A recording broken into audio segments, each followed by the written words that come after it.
Hello, if you wanted to connect your Bluetooth headphones or, for instance, earbuds to your Samsung Galaxy Z Flip 6, you need to first of all go to the settings, then go to connections, and over here go to Bluetooth. Of course, Bluetooth must be enabled in order to be able to detect the Bluetooth devices. So now I'm gonna open the case of my earbuds and I'm gonna trigger the pairing mode.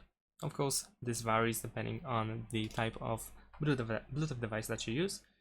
And over here, if the scanning is done, you can press scan in the top right corner in order to rescan available devices in the nearby. So now let's wait and search for your device and then select your device. Over here we need to select pair in order to confirm, and there we go. Now we are connected to our Bluetooth device.